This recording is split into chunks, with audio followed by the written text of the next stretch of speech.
Prime minister land किए थे तो उनका उस दिन का सैटरडे वाले दिन का जो शेड्यूल था वो कहीं पे भी मेंशन नहीं था, मतलब कि वो ऑफिशियली कहीं पे भी किसी से भी मीटिंग करना नहीं चाह रहे थे। तो उनका यही कहना था कि हम जो है आज अपनी फैमिली डिनर के साथ मैं अपना टाइम स्पेंड करूंगा। और मेरे ज़राए ने ये भी कंफर्म किया कि उसी दिन क्योंकि अब मैं ये बात डिस्क्लोज कर सकती हूँ कि किस होटल में ठहरे हुए थे, क्योंकि उस जस्ट बिकॉज ऑफ प्राइवेसी मैं नहीं चाहती थी कि मैं उस दिन लीक करूं ताकि मीडिया हाइप बन जाए। चर्चिल होटल में जो लंदन का एक मुकामी होटल है वहां पर हमारे केयर टेकर प्राइम मिनिस्टर जो है अनवारुल्लाह काकड़ ठहरे हुए थे। तो सैटरडे की नाइट ही चंद बड़ी गाड़ियां जो है चर्चिल होटल की पार्किंग में जाकर रुकती हैं और वहां पर कुछ खूबसूरत चेहरों के साथ कुछ सीनियर सियासतदान उतर कर अंदर जाते हैं और उसके बाद वो लिफ्ट पर कहाँ जाते हैं, किस रूम में जाते हैं, मैं इसकी तस्दीक नहीं कर सकती। आप ही ने कुछ रोज पहले हमारी खबर में एक्सक्लूसिव खबर दी थी कि हमारी प्रोग्राम में कहा था कि केयर टेकर प्राइम मिनिस्टर पहुंच रहे हैं वहां पर और मुलाकात होगी लीगी क़यादत से। तो क्या मुलाकात हुई? मुलाकात की क्या कंटेंट्स हैं बाहर आ सकी? क्या हुआ इन मुलाकातों में? जी, थैंक यू रेहान। जिस दिन मैंने आपके साथ ये स्टोरी ब्रेक की थी उसके उसी दिन मेरे पास इन्फॉर्मेशन थी कि हमारे ज़राए ने ये कंफर्म किया था कि जिस दिन care taker prime minister Anwarul हक काकड़ लंदन में लैंड करेंगे उसी दिन इनकी मुलाकात होगी। सो वहाँ पर क्योंकि उस वक्त जब प्राइम मिनिस्टर लैंड किए थे तो उनका उस दिन का सैटरडे वाले दिन का जो शेड्यूल था वो कहीं पे भी मेंशन नहीं था, मतलब कि वो ऑफिशियली कहीं पे भी किसी से भी मीटिंग करना नहीं चाह रहे थे। तो उनका यही कहना था कि हम जो है आज अपनी फैमिली डिनर के साथ मैं अपना टाइम स्पेंड करूंगा। और मेरे ज़राए ने ये भी कंफर्म किया कि उसी दिन क्योंकि अब मैं ये बात डिस्क्लोज कर सकती हूँ कि किस होटल में ठहरे हुए थे, क्योंकि उस जस्ट बिकॉज ऑफ प्राइवेसी मैं नहीं चाहती थी कि मैं उस दिन लीक करूं ताकि मीडिया हाइप बन जाए। चर्चिल होटल में जो लंदन का एक मुकामी होटल है वहां पर हमारे केयर टेकर प्राइम मिनिस्टर जो है अनवारुल्लाह काकड़ ठहरे हुए थे। तो सैटरडे की नाइट ही चंद बड़ी गाड़ियां जो है चर्चिल होटल की पार्किंग में जाकर रुकती हैं और वहां पर कुछ खूबसूरत चेहरों के साथ कुछ सीनियर सियासतदान उतर कर अंदर जाते हैं और उसके बाद वो लिफ्ट पर कहाँ जाते हैं, किस रूम में जाते हैं, मैं इसकी तस्दीक नहीं कर सकती। जिसकी बाद में हमारे कुछ सहाफ़ियों ने देखा कि नवाज शरीफ साहब का कुछ पर्सनल स्टाफ भी बाहर आया। जो उन्होंने पूछा कि आप कहाँ थे, यहाँ पर क्या करने आए थे, तो उन्होंने कहा कि हम अहमद मलिक जो हैं खान साहब उनसे मिलने के लिए आए थे, जो PMLN के आपको पता है कि एक बहुत ही अहम रहनुमा है।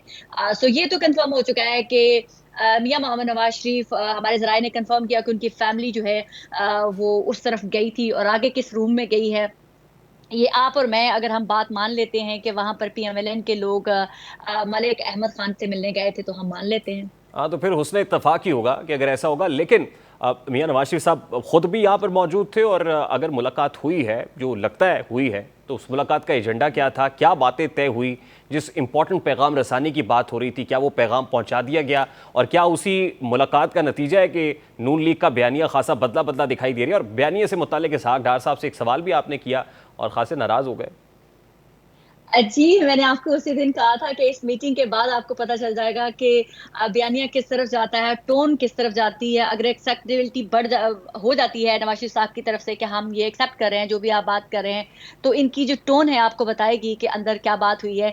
तो उस टोन को मैं असेस करके कह सकती हूँ कि मियाँ साहब और उनकी पार्टी ने ये फैसला कर लिया है कि अब वो जो कुछ हल्के हैं उनको टच नहीं करेंगे। और अभी आपने देखा भी है कि पाकिस्तान के अंदर भी जो एक केस था धरने का से रिलेटेड, उसकी भी रिव्यू वापस पिटिशन ली जा रही है। तो पाकिस्तान में बहुत सारी ऐसी चीज जो होती है जब हमने टेम्परेचर चेक करना होता है, उसी टेम्परेचर को चेक करने के लिए कि अंदर कौन सी इनकी बात हुई। ऑब्वियसली मेरे पास कोई ऐसे विंग्स नहीं थे कि मैं अंदर बैठ के टेबल टॉक के नीचे छुप के वो बात असेस कर सकती। मेरा वो सवाल करना ही देखने का मकसद था कि आगे से रिस्पॉन्स कैसा आता है शरीफ फैमिली की तरफ से या उनकी पार्टी की तरफ से। तो आप सब ने देखा कैमरे की नजर पे वो आ गया कि इसहाक डार साहब बहुत अनकंफर्टेबल हुए मेरे उस सवाल के बाद और उन्होंने इस चीज को बिल्कुल नापसंद किया कि मैंने उनसे ऐसा सवाल क्यों किया है।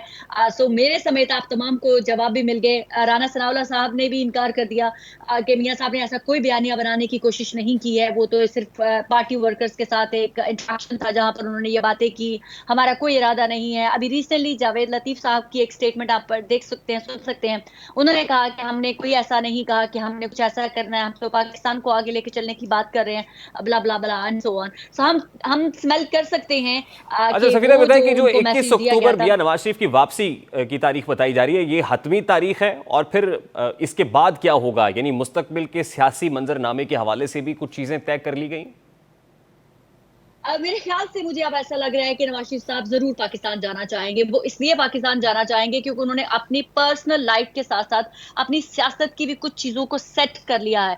पहले उनका एक मूड होता था, उनकी पार्टी के अंदर से उनकी बेटी की तरफ से भी एक बयानिया आता था कि वज़ीर-ए-आज़म जो है सिर्फ़ नवाज शरीफ है और उसके बाद जो वारिस है वो सिर्फ़ मरियम नवाज़ है। मुझे ऐसे लगता है कि उनकी अपनी पर्सनल लाइफ़ के अंदर भी एक टिल्ट आने वाले दिनों में आप देखेंगे। पहले वो कहते थे कि वारिस मरियम नवाज़ है, शायद अब आपको आने वाले दिनों में नवाज शरीफ साहब खुद शहबाज शरीफ साहब को अपना वारिस मुकर्रर करते हुए नजर आए, जो कि एक जानशी उनकी अपनी पॉलिटिक्स के अंदर जी जानशी कहने जानशीन टू बी जी जी जी जी जानशीन। जी। तो वो चाहेंगे, अब शायद उनको भी ये समझ लग गई है कि मेरी बेटी ऑल अलोन ये पार्टी टेक ओवर करके नहीं चला सकेगी, क्योंकि जो इशारे उनकी अपनी पार्टी के लोग जैसे for Shahid the Khaqan time being Abbasi may be, समेत फॉर कुछ द और टाइम लोग हैं। बीइंग हो जी सकता है जी 2028 फॉर में the Surat time hall being वो मुख्तलिफ हो। चाहेंगे कि जी जी जी बिल्कुल बिल्कुल। जी, और तो यानी ये तय हो गया है और फिर जाहिर है कि वो पॉलिटिकल कैंपेनिंग अगर उन्हें करनी है तो आज तो बहस ये बनी हुई है कि जिस वक्त केयर टेकर इंटरिम मिनिस्टर ने ये कहा, इंटीरियर मिनिस्टर ने ये कहा कि उनको गिरफ्तार किया जाएगा, अगर कानून कहता है कि गिरफ्तार करना पड़ा तो हम गिरफ्तार भी करेंगे। तो उसके बाद खासी नून लीग की क़यादत आग बगोला है, बावजूद इसके कि अभी तक कोई पटिशन कोर्ट में नहीं गई है। तो what have they planned for it कि मियां साहब वापस जाएंगे और इजीली सेल थ्रू कर जाएंगे, क्या करेंगे, स्ट्रैटेजी क्या होगी वापस पहुंचने पर? यहाँ पर कुछ तैयारियां होती हुई नजर आ रही है आपको कि एयरपोर्ट से इस्तकबाल होगा, मीनार पाकिस्तान जाएंगे, क्या ये इस हवाले से कोई लाइन्स ड्रॉ की गई? पहले जो मैं आपको कंफर्मेशन बता देती हूँ, मियां वाशिर साहब की उनके जो स्टाफ है उनसे हमने पूछा, कल सारे सहाफ़ी मौजूद थे, कि मियां साहब की फ़्लाइट कंफर्म हो गई है? उन्होंने कहा ऐसी कोई बात नहीं, अभी कोई फ़्लाइट कंफर्म नहीं हुई है, जब होगी तो हम मीडिया को इन्फॉर्म करेंगे।